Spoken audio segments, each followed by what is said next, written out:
Good morning, everybody. Uneducated Economist here. In this video, I'm going to talk about the housing market and the lack of inventory that we are now experiencing within this housing market, creating the supply and demand imbalances that we are now experiencing. You can point the finger at politics, financial regulations, permitting issues. There is plenty of evidence to point the finger at, but now when it really comes down to is the lack of inventory, and how we got to this lack of inventory is really creating the problems of what we are facing today.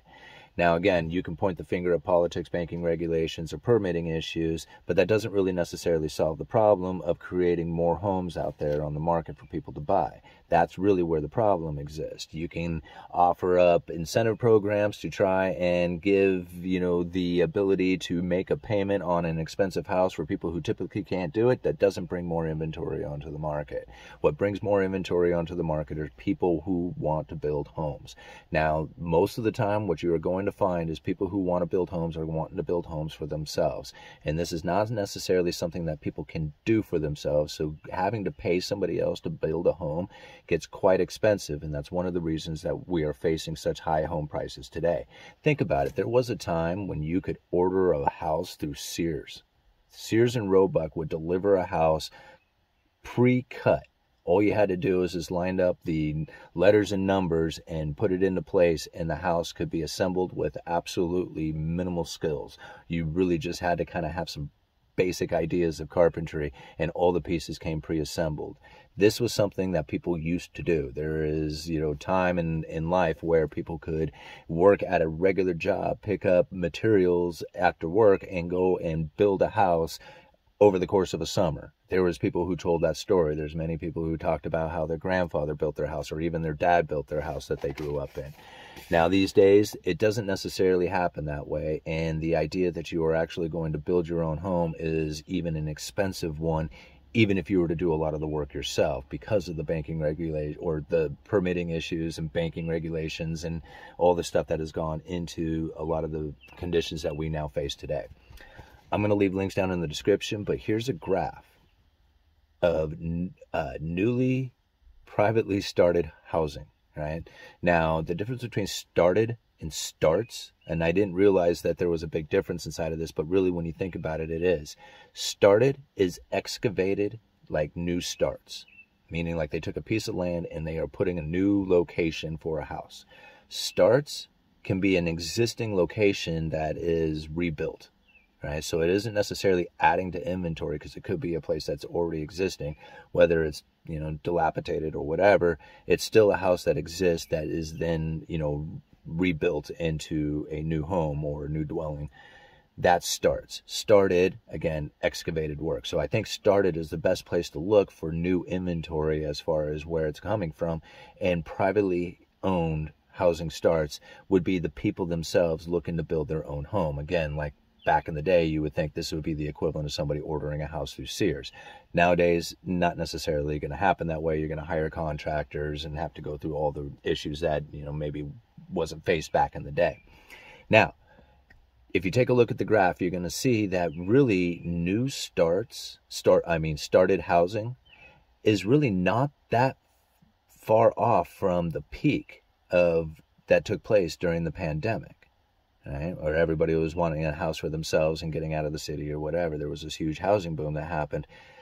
You can see it right there in the graph.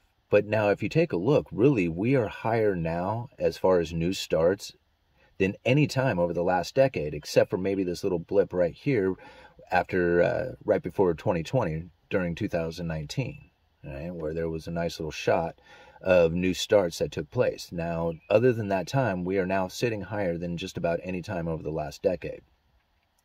Now, if we take this chart back all the way to 1960, and I think that's how far the chart goes back, you're going to see that there is many times that there has been a lot more production taking place than there is today. And there's also been plenty of times where there's been a lot less.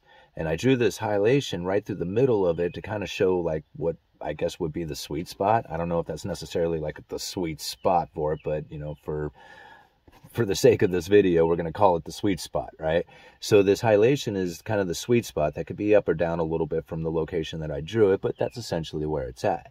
And you can tell like the times that above this sweet spot, That's like the time of overproduction, right? And then you can see the time of under that, that's underproduction taking place.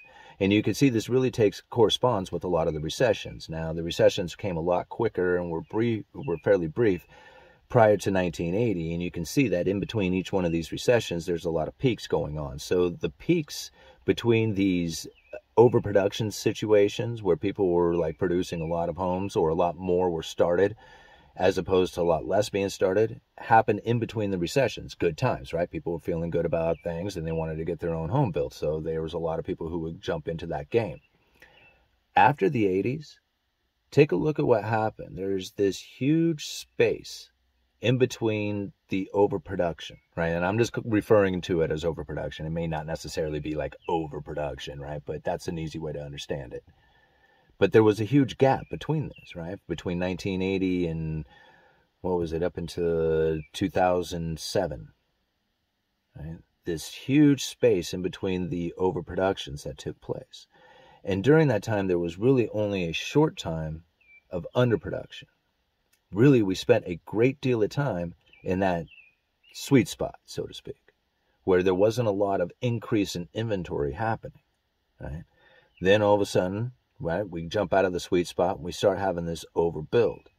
That overbuild, in conjunction with a lot of other issues, right, whether you want to blame the politics or whatever, that's fine. All the stuff that went into it, you know, the toxic securities that were created, all the stuff, right? What that ended up resulting in is a huge underproduction that has now occurred. Take a look at that huge gap that I draw a circle around. That huge gap of underproduction left very little inventory in the market. That's one of the reasons why we're experiencing such lack of housing out there today. When you have such a gap in production. I mean, you think about it. If you put a gap in production in anything, I mean, we experience that exact thing within lumber, right? I mean, all throughout, I mean, it isn't the same timeline. Like, you know, just think about lumber in a separate fashion, but it's sort of similar in what it is, right? Because lumber had this huge inventory depletion that took place throughout 2019, right? All of a sudden that boom took place for housing, which put a lot of demand into lumber. Lumber shot way up, right? Way up, way more than it ever should have possibly have been. But it was due to that huge inventory depletion that had taken place all throughout 2019, right? So think about this huge, and housing works way slower, right? I mean, lumber's quick. Lumber is a very fast product in you know, domestic supply and availability and stuff. But housing takes a while, right? And you have to go through all kinds of issues as far as even getting the house started. So the housing market doesn't react as fast as something like lumber would act.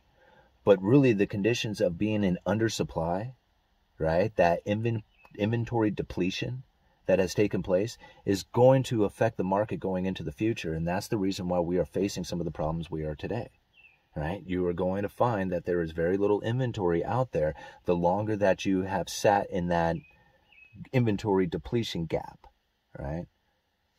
So think about that big red circle that I drew around there and how long it takes to be in overproduction, right? Above the hilation mark there. How long you have to be in that in order to make up for the lack of inventory build during that time of inventory depletion. See, that's really where we're facing these problems. There's nothing you can do to solve this. Like, what are you going to do to solve it? You have an issue where there is less homes being started, right, than needs to be, right? So you need to increase the amount of homes that are started. How do you get people incentivized to build a home? Well, you got to make the availability of the home cheaper, right? To build the home, you got to make that cheaper for people to do. So like lumber costs have to come down, permitting costs have to come down, labor costs have to come down. All these things have to come down in order for the availability of the individual in order to build a home, right? That's the issue that would have to take place. Or the other thing that would have to happen is the value of the home have to go way up in order to incentivize people to want to build those homes, right? For the money, because there's a lot of cost that goes into it. So if you can put a lot of cost, you know, there's a lot of cost to go into it, but yet the value of what you're putting your money towards is much higher, right? The yield, the return on your investment If that is much higher, then that'll incentivize people to build homes. It's one of the two, right? Make the price of the house, of building the house cheaper, or make the house value more expensive. Either way, I mean, you get the same results from it. One of them, it just makes it ever more increasingly difficult on the individual to buy, no matter what you do, right? As far as like house prices going up. And again, this is the issues that we are now facing today. Uneducated economists, you let me know.